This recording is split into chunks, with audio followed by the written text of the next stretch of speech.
आज की कहानी महाभारत के उस पात्र की है जिसे जन्म से ही देवत्य मिला था पर जीवन भर तिरस्कार झेलना पड़ा। यह कहानी है कर्ण की और उसके पिता सूर्यदेव की। यह केवल एक पुरानी कथा नहीं बल्कि समाज, भाग्य और संघर्ष की गहरी सच्चाई को दिखाने वाला दर्पण है। कर्ण का जन्म कोई साधारण जन्म नहीं था। माता कुंती ने युवावस्था में एक मंत्र के द्वारा सूर्यदेव का आह्वान किया। सूर्यदेव स्वयं प्रकट हुए। उनके वरदान से कर्ण का जन्म हुआ। सूर्यदेव ने कर्ण को जन्म से ही कवच और कुंडल दिए जो उसे अजय बनाते थे। ये एक ऐसा वरदान था जो किसी भी योद्धा को महान बना सकता था। परंतु यही कर्ण, जिसने देवता का पुत्र होकर जन्म लिया, समाज की नजरों में कभी ऊंचा नहीं हो सका। कुंती लोक लाज और भय के कारण कर्ण को स्वीकार नहीं कर सकी। उन्होंने नवजात कर्ण को एक टोकरी में रखकर नदी में बहा दिया। यहीं से कर्ण का संघर्ष शुरू हो गया। जिस बालक का भाग्य स्वर्ग से जुड़ा था उसका पालन पोषण सूत पुत्र में हुआ। अधिरथ और राधा ने उसे पुत्र की तरह पाला। उन्होंने कर्ण को प्रेम दिया, संस्कार दिए, पर समाज ने उसे केवल सूत पुत्र कहा। कर्ण बचपन से ही असाधारण था। उसमें बल था, बुद्धि थी और सबसे बढ़कर सीखने की तीव्र इच्छा थी।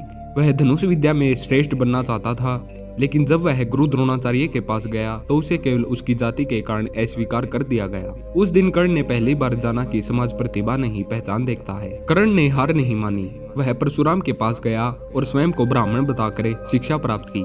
उसने कठिन तपस्या से विद्या सीखी, परंतु जब सत्य सामने आया तो उसे श्राप मिला।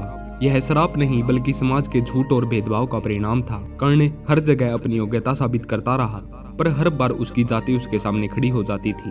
द्रौपदी स्वयंवर का प्रसंग कर्ण के जीवन का सबसे बड़ा अपमान था। कर्ण ने लक्ष्य भेदने की पूरी क्षमता रखी, पर द्रौपदी ने उसे सूत पुत्र कहकर अस्वीकार कर दिया।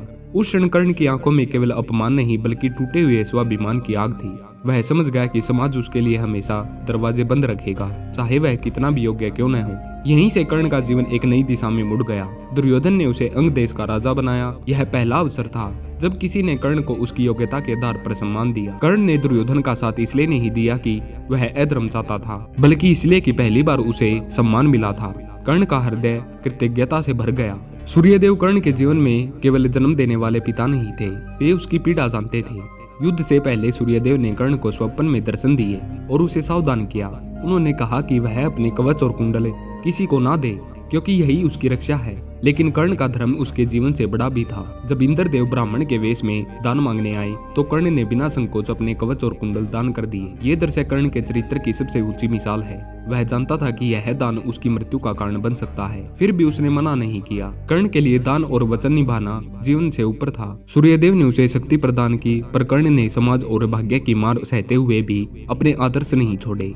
महाभारत के युद्ध में कर्ण ने वीरता की प्रकाष्ठा दिखाई। वह अर्जुन के बराबर था, बल्कि कई बार उससे भी अधिक शक्तिशाली सिद्ध हुआ। परंतु युद्ध भूमि में भी उसका भाग्य उसका साथ नहीं। देश का रथ का पहिया भूमि में धंस गया और उसी क्षण अर्जुन के बाण से उसका अंत हो गया। कर्ण की मृत्यु केवल एक योद्धा की मृत्यु नहीं थी, वह उस समाज की हार थी जो जन्म के आधार पर मनुष्य की कीमत तय करता है। ये उस व्यवस्था की हार थी जो प्रतिभा को पहचान नहीं पाई। सूर्यदेव का पुत्र होकर भी कर्ण को वह सम्मान नहीं मिला जिसका वह अधिकारी था। कर्ण की कहानी हमें यह सिखाती है कि भाग्य चाहे कितना भी ऊंचा क्यों न हो, यदि समाज साथ न दे तो जीवन कठिन हो जाता है।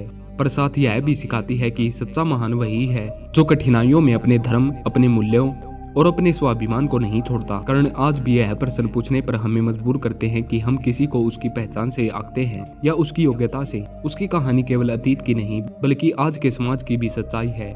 कर्ण एक नाम नहीं, एक चेतावनी है कि अगर समाज ने प्रतिभा को दबाया तो वह स्वयं अपने भविष्य को कमजोर कर देगा। यही कारण है कि कर्ण अमर है। वह युद्ध जीत कर नहीं बल्कि संघर्ष रहकर अमर हुआ। वह सूर्यदेव का पुत्र होकर नहीं बल्कि अपने चरित्र और त्याग से महान बना। धन्यवाद।